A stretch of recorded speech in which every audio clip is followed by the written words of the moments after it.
Hi friends, എല്ലാവർക്കും നോക്ക് recipes ചാനലിന്റെ പുതിയൊരു വീഡിയോയിലേക്ക് സ്വാഗതം. ഇന്ന് ഞാൻ വന്നിരിക്കുന്നത് ഒരു ദോശ റെസിപ്പിയുമായിട്ടാണ്. പ്രോട്ടീനും ഫൈബറും ധാരാളം അടങ്ങിയിട്ടുള്ള കീൻവ കൊണ്ടുണ്ടാക്കാവുന്ന ഒരു ഹെൽത്തി ദോശയാണ് ഇന്നത്തെ സ്പെഷ്യൽ. അപ്പോൾ ഒട്ടും വൈകാതെ ഇൻഗ്രീഡിയൻസ് നോക്കാം. 1 കപ്പ് കീൻവ, വൈറ്റ് കീൻവയാണ് ഞാനിവിടെ യൂസ് ചെയ്തിരിക്കുന്നത്. ഏത് ടൈപ്പ് കീൻവ വേണമെങ്കിലും നിങ്ങൾക്ക് ചൂസ് ചെയ്യാവുന്നതാണ്. പിന്നെ 1/2 കപ്പ് ഉറുദ് ദാൽ, 1/4 കപ്പ് കടലപ്പരിപ്പ്, 2 ടീസ്പൂൺ ഉലുവ.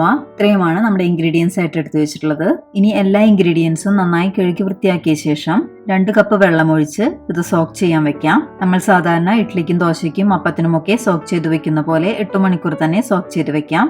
8 മണിക്കൂറിന് ശേഷം ഇത് സാധാരണ ദോശയ്ക്ക് അരയ്ക്കുന്ന പോലെ തന്നെ ഫൈനായി അരച്ചെടുക്കാം. 250 ml ഗ്ലാസ്സിൽ 1 ഗ്ലാസ് വെള്ളം കൂടി ചേർത്താണ് ഞാൻ അരച്ചെടുത്തിട്ടുള്ളത്. ഇനി ഈ അരച്ചെടുത്ത മാവ് 1 ടീസ്പൂൺ ഉപ്പും ചേർത്ത് നന്നായി മിക്സ് ചെയ്ത് കൊടുത്ത ശേഷം അടച്ചു വെച്ച് ഓവർനൈറ്റ് മാറ്റിവെക്കാം. പിറ്റേന്ന് നോക്കൂ, ദോശമാവൊക്കെ നന്നായി ഫെർമെന്റേഷൻ നടന്ന് നന്നായി പൊങ്ങി വന്നിട്ടുണ്ട്. കടലപ്പരിപ്പൊക്കെ ചേർത്ത് അരച്ച കാരണം ഈ ദോശമാവിന് സാധാരണ ദോശമാവിനേക്കാളും നല്ല കട്ടിയുണ്ട്. അതുകൊണ്ട് 1 ഗ്ലാസ് വെള്ളം കൂടി ചേർത്ത് ഞാനിത് നന്നായി മിക്സ് ചെയ്തെടുക്കുന്നുണ്ട്. ഇനി നമുക്ക് ദോശ ചുട്ടെടുക്കാൻ തുടങ്ങാം. ദോശത്തവ ഒരു മീഡിയം ചൂടായാൽ 2-3 കയ്യിൽ ദോശമാവ് ഒഴിച്ച് ഇതുപോലെ പരത്തി ദോശ ചുട്ടെടുക്കാം. മാവ് ഒന്ന് വെന്തു വരുന്ന സമയത്ത് ആവശ്യത്തിന് നെയ്യോ ബട്ടറോ ഒഴിച്ച് മറിച്ചിട്ട് വേവിച്ചെടുക്കാം. അങ്ങനെ ബാക്കി ദോശകളെല്ലാം ഇതുപോലെ തന്നെ ചുട്ടെടുക്കാം. അപ്പോൾ നമ്മുടെ ദോശയെല്ലാം ഇവിടെ റെഡി ആയിട്ടുണ്ട്. അങ്ങനെ സൂപ്പർ ഹെൽത്തി ആയിട്ടുള്ള കീൻവ ദോശ ഞാൻ നല്ല ചൂട്ടോടെ തന്നെ തക്കാളി ചട്നി ആയിട്ടാണ് കഴിക്കാൻ പോകുന്നത്. ദോശ ബാറ്റർ കൺസിസ്റ്റൻസി നല്ല കറക്റ്റ് ആയി തന്നെ സെറ്റ് ചെയ്തെടുത്താൽ നല്ല ക്രിസ്പി ദോശ നമുക്ക് തയ്യാറാക്കി എടുക്കാം. ഇതൊരു പെർഫെക്റ്റ് ഹെൽത്തി ബ്രേക്ക്ഫാസ്റ്റ് ആണ്. കീൻവയുടെയും മില്ലറ്റിന്റെയും ഹെൽത്ത് ബെനിഫിറ്റ്സ് ഒക്കെ എല്ലാവർക്കും ഇപ്പോൾ നല്ല ഫെമിലിയർ ആണ്.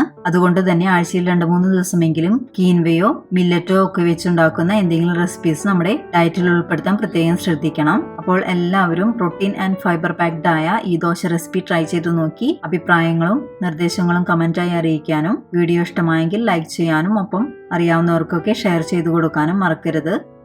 എന്നാൽ മറ്റൊരു റെസിപ്പിയുമായി വരുന്നവരെ bye, take care, stay healthy and be happy. Thank U.